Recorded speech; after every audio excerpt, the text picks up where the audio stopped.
Hello everyone, welcome to my YouTube channel. In today's video, I am going to discuss about Bloom's taxonomy. जो BS Bloom थे उन्होंने ये taxonomy दी थी. अगर हम सिंपल वर्ड्स में कहें तो ब्लूम्स टैक्सोनॉमी जो है वो ह्यूमन कॉग्निशन के डिफरेंट लेवल्स का क्लासिफिकेशन सिस्टम है जो कि ह्यूमन कॉग्निशन के डिफरेंट लेवल को डिफ़ाइन करता है और उन्हें डिस्टिंग्विश करता है. ठीक है, तो ये जो पिरामिड है इसमें सबसे लोएस्ट लेवल पे हमारा रहता है रिमेंबर. ये हमारा फर्स्ट ऑब्जेक्टिव होता है. अगर हम स्टूडेंट्स को फर्स्ट टाइम पे हम जब कुछ भी एक्सप्लेन करते हैं तो पहली बार में वो सिर्फ उसको रिमेंबर करते हैं. ठीक है, तो ये जो रिमेंबर है तो इसके जो हम बोले तो इसकी जो एक्शन वर्ब्स हैं जिन्हें हम लेसन प्लान्स के ऑब्जेक्टिव्स बनाने में यूज़ करते हैं तो वो होती हैं define. To define, students will be able to define, to duplicate, students will be able to list, या students will be able to memorize, repeat, state. तो ये जो सारी हमारी एक्शन वर्ब्स दे रखी हैं इनको हम यूज़ करते हैं. तो जब हम स्टार्टिंग करते हैं अपने क्वेश्चंस पूछने की तो सॉरी जब हम ऑब्जेक्टिव्स बनाते हैं तो हम सबसे लोएस्ट लेवल से स्टार्ट करते हैं और इसका जो टॉप लेवल होता है क्रिएट. तो जो क्रिएट लेवल होता है ये सबसे हाईएस्ट लेवल होता है और इसमें इसकी जो एक्शन वर्ब्स होती हैं वो डिफरेंट रहती हैं. तो जो रिमेंबर है तो इसकी हमने एक्शन वर्ब्स देख ली. तो ये सारी एक्शन वर्ब्स रहती हैं और ये क्या होता है recall facts and basic concepts पे बेस्ड होता है. एक्चुअली जो हम जो कन्वेंशनल मेथड्स हैं टीचिंग के वो ज़्यादातर लेक्चर मेथड है. तो हमें जो क्लास में आके टीचर जो लेक्चर देता है और हम तो उस लेक्चर मेथड के थ्रू स्टूडेंट्स क्या करते हैं, एक बार में टीचर ने लेक्चर दिया तो वो उसको रिमेंबर मतलब कि उस चीज़ को बस समझ पाए एक बार में. तो उनमें सेकंड टाइम पे जब उन्होंने उस चीज़ को पढ़ा तो उनमें कॉम्प्रिहेंशन आ गया कि मतलब उन्होंने चीज़ों को पढ़ा तो वो लिख सकते हैं कॉपी में और मतलब डिस्क्राइब कर सकते हैं, डिस्कस कर सकते हैं, एक्सप्लेन कर लेंगे, आइडेंटिफाई कर लेंगे. तो ये यही दो लेवल जो हैं वो लेक्चर मेथड से हम अचीव कर पाते हैं. तो ज़्यादातर जो स्कूल्स में जो टीचिंग हो रही है वो सिर्फ इन्हीं दो लेवल को अचीव कर पाते हैं जो कि लोएस्ट लेवल हैं. तो इन इससे क्या है कि बच्चे को कॉन्सेप्ट कभी क्लियर नहीं हो पाता. बस इतना हो पाता है कि वो उसने किसी चीज़ को पढ़ लिया और वो उसको जाके एग्ज़ाम में लिख आएगा और पास हो जाएगा.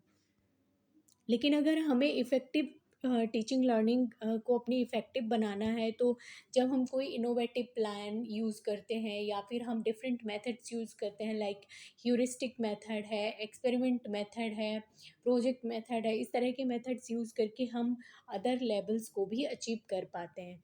ठीक है, तो अब हम सेकेंड लेवल की तो हमने बात कर ली. जो अंडरस्टैंडिंग लेवल है इसमें क्या होता है, एक्सप्लेन आइडियाज़ और कॉन्सेप्ट्स.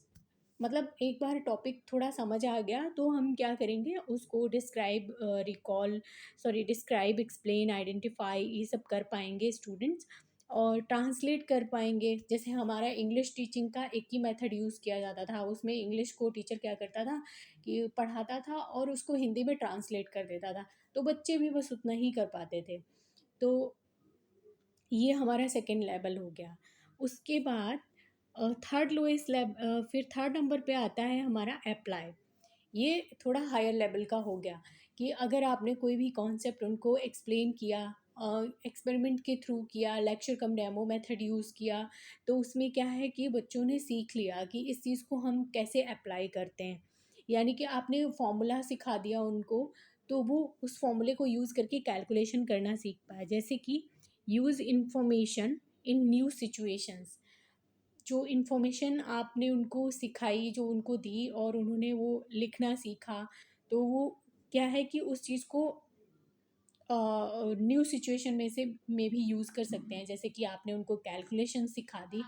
कैलकुलेशन सीखने के बाद क्या है कि जो स्टूडेंट्स हैं ओके, सो ये जो apply in use information in new situation, ये जो हो गया, जैसे कि आपने उनको कैलकुलेशन सिखा दी, प्रॉफिट एंड लॉस कैलकुलेट करना सिखा दिया, तो अब बच्चे जो हैं वो अपनी रियल लाइफ सिचुएशंस में उसको यूज़ कर पा रहे हैं। वो कुछ खरीदने गए तो उस तरह से उनको उन्होंने कैलकुलेट कर लिया कि उनको प्रॉफिट हुआ या लॉस हुआ, तो ये अप्लाई हो गया, ठीक है। फिर उसके बाद हमारा फोर्थ लेवल आता है एनालाइज। अब ये हाईएस्ट लेवल का हो गया ऑब्जेक्टिव। अब इसमें क्या है कि ड्रॉ कनेक्शंस अमंग आइडियाज़। अब वो उनको आइडियाज़ को आपस में कनेक्ट कर पा रहे हैं, जैसे कि डिफरेंशिएट कर पा रहे हैं। जैसे कि मैंने जब कॉन्सेप्ट अटेनमेंट मॉडल पढ़ाया था, तो उसमें स्टार्टिंग से ही हमने देखा था किस तरह से हम एग्जाम्पलर्स और नॉन एग्जाम्पलर्स प्रेजेंट करते हैं। तो फिर हम स्टूडेंट्स को ही बोलते हैं उनको दो उनका क्लासिफिकेशन करने के लिए, उनको रो ए रो बी में डिफरेंशिएट करने के लिए। फिर उसके बाद हम उनसे सिमिलैरिटीज़ और डिससिमिलैरिटीज़ पूछते हैं, तो वो खुद ही जस्टिफाई करते हैं। तो ये इसीलिए मैं बोलती हूँ कि जो कॉन्सेप्ट अटेनमेंट मॉडल है वो किसी भी टीचिंग के लिए बहुत ही यूज़फुल है, और क्योंकि उसमें हम अपने हायर लेवल ऑब्जेक्टिव्स को अचीव कर पाते हैं। तो इसी तरह से यहाँ पे जो एनालाइज है, इसमें जो एक्शन वर्ब्स होती हैं वो डिफरेंशिएट होती है, ऑर्गेनाइज होता है, रिलेट होता है, compare, contrast, distinguish and examine, experiment करना, क्वेश्चन और टेस्ट। तो ये जो जैसे कि आप एक्सपेरिमेंट करा रहे हैं तो वो उस चीज़ को टेस्ट कर पा रहे हैं। तो इस तरह से आपकी जो ऑब्जेक्टिव्स बनेंगे वो उसके लिए हम ये वाली सारी एक्शन वर्ब्स जो हैं उसमें यूज़ करेंगे। उसके बाद नेक्स्ट हमारा फिफ्थ लेवल का जो ऑब्जेक्टिव आता है वो इवैल्यूएट। इसमें क्या है, जस्टिफाई अ स्टैंड और डिसीजन। वो स्टूडेंट्स में डिसीजन मेकिंग पावर को डेवलप करेगा, जिससे कि वो किसी भी चीज़ के लिए स्टैंड ले पाएंगे, जस्टिफाई कर पाएंगे। जैसे कि अप्रेज, आर्ग्यू, डिफेंड, जज, सेलेक्ट, सपोर्ट, वैल्यू, क्रिटिक। तो ये जितनी भी एक्शन वर्ब्स हो गई, ये हम इस वाले ऑब्जेक्टिव के लिए यूज़ करेंगे, ठीक है। तो इसमें क्या है, जैसे कि हमने उनसे सिमिलैरिटीज़ और डिससिमिलैरिटीज़ पूछी, ऐसा क्यों है? तो वो अपने आंसर को जस्टिफाई कर पा रहे हैं कि ये वाले एग्जांपल्स जो हैं इनमें और इनमें सिमिलैरिटी क्यों है। तो वो उसका मतलब एक तरह से लॉजिकल रीजनिंग, क्रिटिकल थिंकिंग हो गया, ठीक है। फिर लास्ट लेवल हमारा आता है क्रिएट। इसमें क्या है, प्रोड्यूस न्यू और ओरिजिनल वर्क। ये सबसे टॉप लेवल का, हाईएस्ट लेवल का ऑब्जेक्टिव है। इसको अचीव करना हर कोई अचीव नहीं कर पाता, पर जो इफ़ेक्टिव टीचिंग लर्निंग है वहाँ पर जो टीचर्स हैं वो इसको अचीव कर पा रहे हैं। मैंने देखा है कि दिल्ली में जो स्कूल्स हैं वहाँ पर बच्चों को वो ज़्यादा से ज़्यादा वो बिल्कुल भी रेट रोट मेमोराइजेशन पे जोर नहीं देते। मैंने देखा वहाँ के बच्चे जो हैं उनको नोट्स नहीं बनवाए जाते, उनको सिर्फ एनसीईआरटीज़ पढ़ाई जाती हैं, जिनके थ्रू वो आइडियाज़ को डेवलप करते हैं। टीचर्स उनसे न्यू आइडियाज़ पूछते हैं और उनको न्यू प्रोजेक्ट मॉडल्स बनाने के लिए देते हैं, जिन्हें छोटे छोटे 6 7 क्लास के स्टूडेंट्स खुद बनाकर लाते हैं। तो वो चीज़ मुझे काफ़ी अच्छी लगी, और वहाँ पर वो जो बच्चे हैं वो, वहाँ के जो टीचर्स हैं वो अपना ये टॉप लेवल के का ऑब्जेक्टिव अचीव कर पा रहे हैं, क्योंकि बच्चे खुद चीज़ों को डिज़ाइन करके ला रहे हैं। न्यू न्यू आइडियाज़ उनसे पूछा जा रहा है कि सेंसर्स बनाना, और न्यू मॉडल्स बनाना, एआई बेस्ड मॉडल्स बनाना, और तो ये सारी चीज़ें जो हैं उनको अचीव कर पाना। तो इन्वेस्टिगेट करना, कंस्ट्रक्ट करना, असेंबल करना, डेवलप करना, फॉर्मुलेट करना। तो ये वाले सारे जो एक्शन वर्ब्स हैं, ये हम सबसे टॉप लेवल का जो क्रिएट ऑब्जेक्टिव है उसके लिए हम यूज़ करते हैं।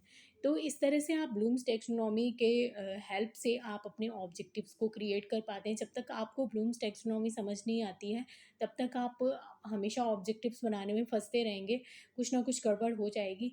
तो इस टैक्सोनॉमी को आप अच्छे से पढ़िए, बार बार पढ़िए, समझिए। उसके बाद जब आप ऑब्जेक्टिव्स बनाएंगे तो आपकी टीचिंग, आपका लेसन प्लान बहुत इफेक्टिव बनेगा, और एक बार में ही चीज़ें क्लियर हो जाएंगी और आपको आसानी रहेगी। Okay, thank you so much.